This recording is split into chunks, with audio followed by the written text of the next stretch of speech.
sekali hari ini kita bisa berkumpul di sini di dalam sebuah ruang pembicaraan, yakni podcast dengan tema bincang-bincang manja nih.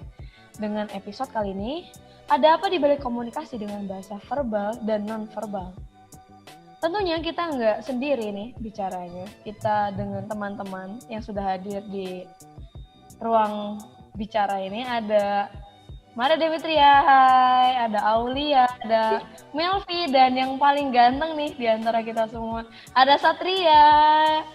Kelihatannya paling semangat dan punya feel yang paling kuat untuk bincang-bincang kali ini. Oke, jadi tanpa berlama-lama kita akan langsung mulai. Jadi di sini nanti akan aku berikan pertanyaan, ada beberapa pertanyaan yang udah disiapkan dan akan dijawab masing-masing individu berdasarkan pengalaman selama 1 semester ini menjalani mata kuliah komunikasi. Nah teman-teman, karena kita udah menjalankan 1 semester nih tentang mata kuliah ilmu komunikasi, kita sempat membahas bahasa verbal yang waktu itu sudah dilaksanakan dengan berbagai macam penjelasan dan tentunya ada tugas juga setelah itu. Dari bahasan bahasa verbal ini, menurut kalian apa sih yang paling menarik dari satu bahasan ini? Kita mulai dari Satria nih, yang paling ganteng di antara kita semua. Boleh Satria? Kesannya mungkin kayak komunikasi verbal itu kan kayak ngobrol secara langsung, kayak chattingan, kayak melalui surat, melalui email juga bisa. Jadi komunikasi verbal itu mungkin yang saya dapat selama 1 semester itu, komunikasi verbal itu nggak terlalu jelimet. Jadi kita yang jadi masalahnya itu cuman kayak perbedaan persepsi mengenai satu kata yang dipahami berbeda antara satu budaya dengan budaya lainnya. Misalkan kayak kata bujur, di bahasa Batak Karo itu kata bujur itu berarti terima kasih, tapi jika kata bujur di bahasa Sunda itu mungkin lebih memiliki arti yang kurang sopan. Kalau dari saya seperti itu. Jadi ada pemaknaan yang berbeda ya dari bahasa verbal, dan itu yang membuat kamu tertarik. Oh iya, ternyata ada yang menurut kita jujur tapi di bahasa lain ternyata tidak. Wah, bagus banget nih pengalamannya. Lanjut kita ke Melvi, menurut kamu gimana nih kesan yang paling menarik di bahasa verbal? Ya kalau yang kita tahu ya, komunikasi verbal kan merupakan salah satu bentuk komunikasi di mana menggunakan melalui lisan atau tulisan dengan bahasa sebagai perangkat simbolnya. Nah, kalau menurut aku yang bagian berkesan itu di bagian fungsi. Kenapa tuh? Yaitu fungsi penamaan. Ya, kan itu kan penamaan ya. Kok penamaan pasti penjulukan dong gitu. Nah, jadi kayak dia menjuluki objek, tindakan atau enggak orang gitu. Nah, itu kayak pelabelan ya. Menurutku sih menarik bagian situ. Jadi paling menarik itu labeling ya. Karena semua orang itu bisa melabeling dirinya sendiri dan orang lain juga, itu paling mudah ya. Oke, kita lanjut ke Abel, Maria Demetria, si cantik dari Purwokerto. Bahasa verbal itu ada banyak kategorinya kan. Yang menurutku paling ingat, paling kena itu yang berkategori seperti objek yang menuju kepada objek tertentu yang memusatkan pada benda atau yang lain. Terus jadi kita tuh bisa melihat dan menirukan objek seperti patung, gambar dan lain-lain. Oke, terima kasih. Jadi paling menarik menurut Abel ini penamaan suatu yang kita lihat. Jadi kita bisa menyebut, wah cantik, ganteng, kursi. Terus apa lagi? Bule itu bisa kita namai ya. Hampir mirip ternyata sama bule. Oh, betul banget. Oke, asik banget nih jawabannya Abel. Kita lanjut ke Aulia, si cantik dari Yogyakarta. Komunikasi itu kan semua penyampaian informasi, baik pesan, ide, gagasan dari satu pihak ke pihak yang lain ya, untuk dimana kalau udah bisa memaknai itu berarti komunikasi kan berhasil ya. Terus kalau di bahasa verbal ini yang paling asik tuh menurutku perihal di logat ya, di bahasa, karena kan lucu aja nih, misal Melvi dari Aceh dia pakai logat yang kayak gitu, Satria dari Jakarta yang pakai gue lu, mungkin mungkin kalau yang dari Jawa sendiri ada yang pakai aku kowe gitu lah ya misal. Itu sih yang paling menarik di bahasa verbal, dan kalau nggak ada bahasa pasti gagal gitu. Menurutku gitu. Kalau dari Justru- Riri sendiri nih gimana nih? Oke. Kalau dari aku sendiri yang paling menarik itu karena bahasa itu membuat kita ada interaksi ya antara orang lain. Jadi tanpa bahasa itu kita nggak bisa berkomunikasi dengan tepat. Nanti pasti ada miskom kan ya. Ya. Nah dari situ yang menurut aku, oh jadi karena ada bahasa ya Benar, terjadi benar nih komunikasi. Termasuk di dalam ruang bicara ini ya. Oke, asik banget nih. Betul Bervariasi jawabannya dari kita berlima. Lanjut nih pertanyaannya.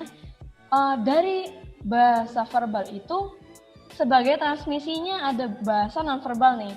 Pernah nggak sih kalian mengalami transmisi bahasa nonverbal itu di dalam kehidupan masing-masing dari teman-teman? Kira-kira apa nih pengalaman yang paling berkesan dalam penggunaan bahasa nonverbal dari tindakan verbal itu sendiri?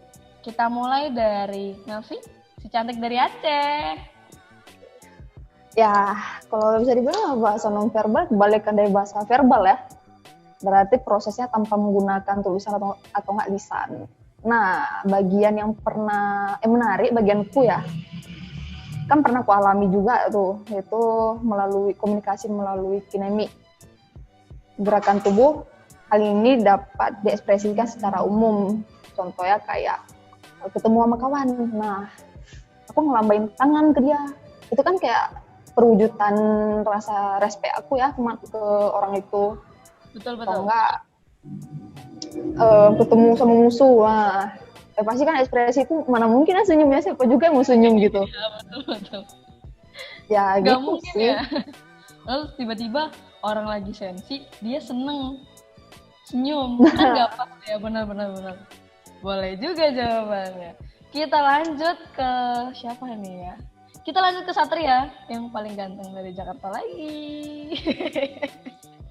Kalau menurut pengalaman pribadi ya, kayak misalkan sahabat kita curhat tentang masalah percintaan, kayak misalkan kandas di tengah jalan, curhat sambil nangis gitu kan. Nah kita tuh bisa kayak nenangin dengan cara kayak misalkan ngusap punggungnya, itu kan sebagai salah satu tanda kalau kita tuh prihatin terhadap masalah percintaannya dia gitu. Menurut pribadi sih seperti itu. Jadi bisa memberikan sesuatu ya. Nggak pakai kata-kata, langsung gerakan, langsung tindakan. Oke, boleh juga. Kamu jangan-jangan sering kayak gitu sih. Iya nggak nih? Jangan-jangan kamu sering melakukan itu. Jangan-jangan Satrianya ini yang sering curhat, bukan temennya. Oh, kebalikannya ya. Bukan dia yang mengambil tindakan, tapi dia yang Apa memberi. ini ya? Mungkin ya. Oke, kita lanjut. Selanjutnya, kita akan mendengar jawaban dari Aulia. Kalau menurut pengalamanku pribadi nih ya, misal kemarin kan aku ada kegiatan lomba ya sama anak-anak UKM. Di situ kan kita diskusi. Kemarin juga salah satu materi di nonverbal ini di mana dia ada aturan ruang sosial. Jadi misal kita lagi rapat dalam 4-10 orang gitu-gitu, bahas suatu masalah ya. Ada, pasti dalam satu kelompok kan ada clash gitu ya. Ada yang misal beda pendapat gitu, ada clash. Nah itu tuh kelihatan dari raut muka gitu. Raut muka di mana orang kalau lagi nggak suka sama pendapat orang tuh kelihatan banget gitu. Di situ sih aku bisa notice, oh ini artinya dia lagi nggak suka sama pendapat si A misal. Gitu sih kalau dari aku. Jadi tanpa harus dia bilang, dia menunjukkan sesuatu dan kamu sudah bisa menerapnya ya. Pernah nih ya kayaknya ya. Sering terjadi atau pernah nih menurut Aulia? Mau begitu Mungkin deh. kalian juga ngalamin ya. Bener-bener. Iya, betul. Resiko jadi mahasiswa baru. Iya. Iya dong. Tapi harus disyukuri loh ya. Tetap ada komunikasi di antara kita. Jelas dong. Oke, kita lanjut ke jawaban dari Abel. Kira-kira apa nih jawaban dari Abel? Silakan Abel. Kalau aku sih bisa berupa tindakan dan lain-lain, lebih ke gerakannya aja langsung gitu. Jadi kayak pengalaman pribadi, kayak misalkan waktu itu ada yang curhat nangis masalah inilah itulah banyak. Terus kayak aku sebagai temennya berusaha menghibur, terus habis itu menenangkan dia, terus kalau misalkan bisa dikasih solusi, kita kasih solusi lah yang terbaik buat dia itu kayak gimana. Udah gitu aja sih kalau aku. Oh, jadi kamu sering jadi tempat curhat sama teman-teman ya? Circle-nya tempat curhat nih. Wah, asik banget nih. Nanti Banyak sih, udah dari dulu kayak gitu. dong ya. Boleh? Wah, asik ya. Jadi ibu-ibu curhat. Boleh nih. Oke. Itu tadi jawaban dari teman-teman semua. Tapi kalau menurut aku nih ya, yang paling berkesan dengan verbal itu misalkan dari kayak Abel nih. Kalau Abel diceritakan sama teman lainnya tentang keluh kesahnya. Abel memberi tindakan. Tapi kalau aku harus memikirkan tempat dan durasi waktu yang tepat untuk menceritakan itu semua. Jadi ketika nanti misalkan bisa diterapkan ke Abel, waktunya curhat kapan? Kita akan menentukan kapan waktu yang tepat untuk curhat itu. Namanya pronemik, itu yang paling berkesan sih. Mengerti situasi banget. Situasi dan kondisi lah ya. Nah, iya dong. Kayak kita kan selama ini sering harus mengerti situasi mana yang paling tepat. Iya nggak? Berarti kalau Bener-bener. kan kita nangis, lihat situasi juga lah ya. Iya, tapi kadang-kadang nangis Iya. itu nggak bisa situasi loh ya. Iya, kan itu kan perasaan yang ada di Iya. dalam tubuh yang Nggak boleh terdalam. disimpan sebagai peluapan emosi. Wah, berarti Iya. kalau aku yang ekspresi nampak musuh nggak bisa raut wajah marah dong. Iya, karena kan ada, kalau emosi kan ada beberapa hal yang harus ditutupi. Sedangkan kalau menarik tidak bisa. Tidak bisa begitu loh ya teman-teman ya. Nanti kalau kita Beda. tekanan batin tuh. Oke, lanjut teman-teman. Sebelum kita mengakhiri ruang pembicaraan ini, bincang-bincang manja ini, aku mau tanya dong, keluh kesah pesan-kesan kalian selama 1 semester ini di mata kuliah ilmu komunikasi, apalagi berhubungan dengan teman-teman nih secara online. Menurut kalian tuh kesan-pesannya, keluh kesahnya gimana sih? Kita mulai dari Abel, silakan. Apa? Ya, kalau menurutku sih kayak seru gitu loh. Seru, terus tapi akan lebih seru lagi jika kuliahnya secara offline. Kita bisa ketemu sama yang lain, bisa ketemu Aulia, Melvi, Riri, Satria, bisa bertemu dengan Bapak Joseph juga. Teman-teman satu kelompoknya juga asik-asik. Jadi itu aja sih, seru. Walaupun online tetap asik ya menurut Abel. Ya. Mantap. Oke, kita lanjut ke Melvi. Menurut Melvi gimana nih? Keluh kesahnya, pesan-kesannya selama 1 semester ini.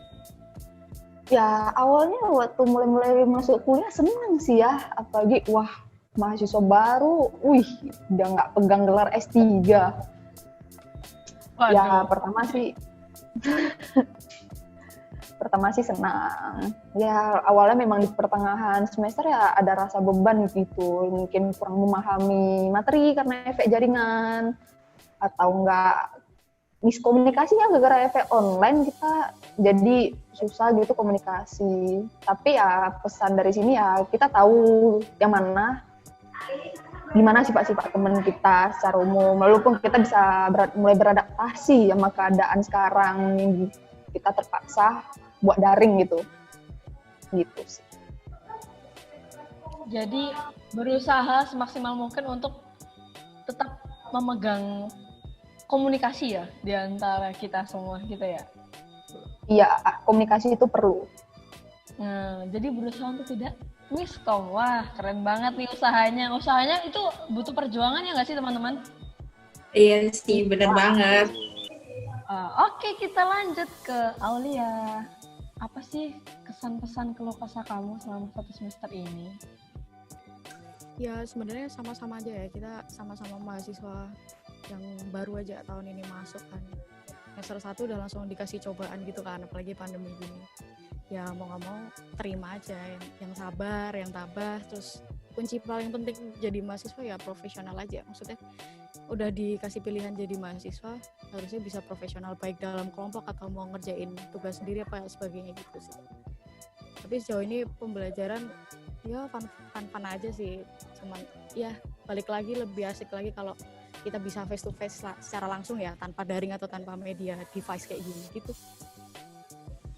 Jadi yang penting profesionalitas paling utama ya selama ini.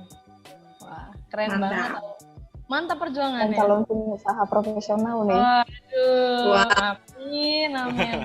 Kita sukses semuanya ya. Oke, lanjut. Terakhir Satria nih. Menurut Satria gimana sih unek-unek kamu selama ini? Kesannya mungkin selama 1 semester belajar ilmu komunikasi mungkin kurang efektif karena ya yang balik lagi ke tadi mungkin karena pembelajaran jarak jauh ini. Pesannya mungkin semester depan kita bisa bareng-bareng, bisa face to face, ketemu langsung, juga bisa mempraktekkan kan gimana sih kayak contoh komunikasi verbal itu gimana, verbal itu gimana, kayak gitu sih. Mungkin lebih kalau ketemu secara offline lebih interaktif. Seperti itu. Jadi harapannya semoga tahun depan kita bisa ketemu nih ya. Offline, tatap muka. Bagus kita berharap ya. Jangan sampai harapan itu hilang walaupun keadaannya kita nggak tahu nih ke depannya. Jadi kesimpulannya nih, kita selama ini walaupun ada kendala komunikasi yang susah, jaringan juga tentunya, terus harus bersikap profesionalitas, dan semoga nih harapan kita besok semester selanjutnya kita bisa ketemu supaya mempermudah diskusi kita, komunikasi kita gitu ya teman-teman ya. Jadi tetap semangat, jangan patah arah nih. Pokoknya nggak boleh pesimis sama sekali dalam perkuliahan ini. Tetap jaga hubungan dengan teman-teman lainnya. Sampai ketemu lagi. Terima kasih sudah ada di podcast kali ini, di Bincang-Bincang Manja kali ini. Sampai ketemu season selanjutnya. Dadah. Bye-bye. Terima kasih. Terima kasih, Bos.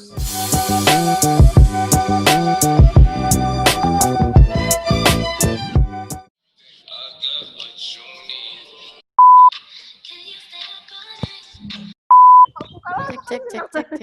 Sudah. Cek. Kedengeran. Kamu kalau berisik gitu gimana bisa? Emang berisik? Lebih cantik daripada mimiku. Yang bernama salah. Ntar dulu. Bincang mangga.